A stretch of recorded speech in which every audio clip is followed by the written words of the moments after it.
মাথা থেকে পা পর্যন্ত এবং পার্টসের ছবিগুলো দেওয়া আছে এবং ইংলিশে এবং বাংলাতেও লেখা আছে।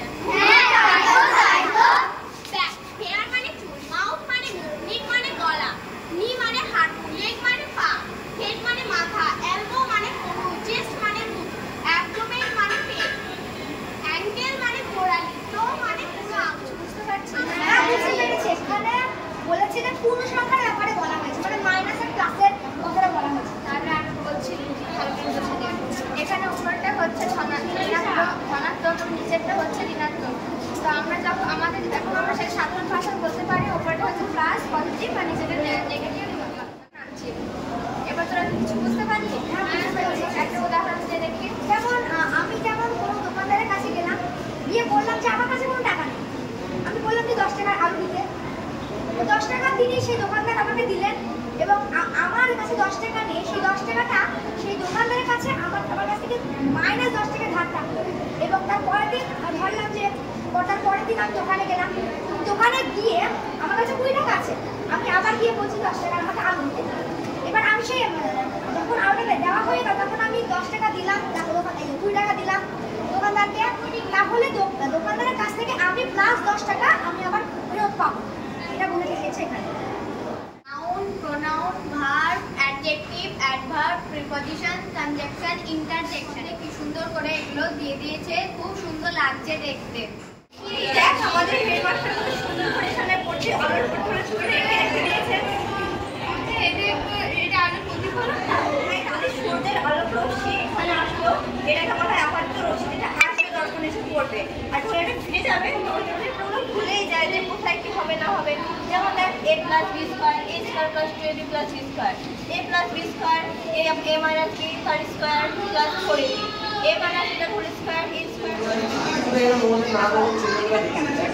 যেমন হাইড্রোজেনের H, হিলিয়ামের He, কার্বনের C, নাইট্রোজেনের N, অক্সিজেনের O, সোডিয়ামের Na, ম্যাগনেসিয়ামের Mg, অ্যালুমিনিয়ামের এর আবার নিকেলের C, সালফিকের C আর সালফিকের S। এদিকেও আছে দেখ ক্লোরিনের Cl, পটাশিয়ামের K, ক্যালসিয়ামের Cl, লোহার Fe, নিকেলের Na, তামার Cu, জিঙ্কের Zn, আর্সেনিকের As, টিনের Sn, আয়োডিনের I, সোনার Au, পারদের Hg আর সিসার Pb। এগুলো সব ভুলে যায় আমার থেকে, তাই জন্য স্যার এটা খুব ভালো। 4টে করে বাহু আছে কিন্তু এগুলির নাম আলাদা। আমরা একটু এগুলো সম্বন্ধে জানবো। যেমন প্রথমে চতুর্ভুজ, আমরা চতুর্ভুজ একটি আয়তক্ষেত্র একটি চতুর্ভুজ। এই চতুর্ভুজের বিপরীত বাহুগুলি সমান, কিন্তু এটার বৈশিষ্ট্য হলো এটির কোণগুলি সমকোণ সবগুলো। তারপরে আমরা আসছি বর্গক্ষেত্রে। বর্গক্ষেত্রের 4টি বাহু সমান কিন্তু এটারও সব কোণগুলি সমকোণ। এছাড়া আছে রম্বস, রম্বসের বাহুগুলি সবগুলোই সমান, তার মধ্যে বাহুগুলি সবগুলো কোনো কোনো সমকোণ নয় এবং 4টি বাহুর দৈর্ঘ্য এরা সমানই হবে। এবার হচ্ছে ট্রাপিজাম, ট্রাপিজামের এক জোড়া বাহু সমান্তরাল হবে, শুধুমাত্র এক জোড়া।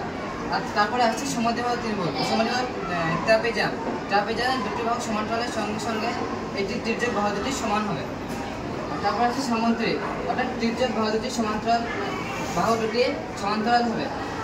আর এছাড়া আছে কাইট, কাইট অর্থাৎ এর 2টি সন্নিহিত বাহু সমান হবে এবং উপর 2টি সন্নিহিত বাহু সমান। এরপরে আছে সমদ্বিবাহু ত্রিভুজ, দেখ এই ত্রিভুজের AB আর BC বাহু দুটি সমান কিন্তু BC বাহু দুটি সমান নয়, তাই একে বলা হচ্ছে সমদ্বিবাহু ত্রিভুজ।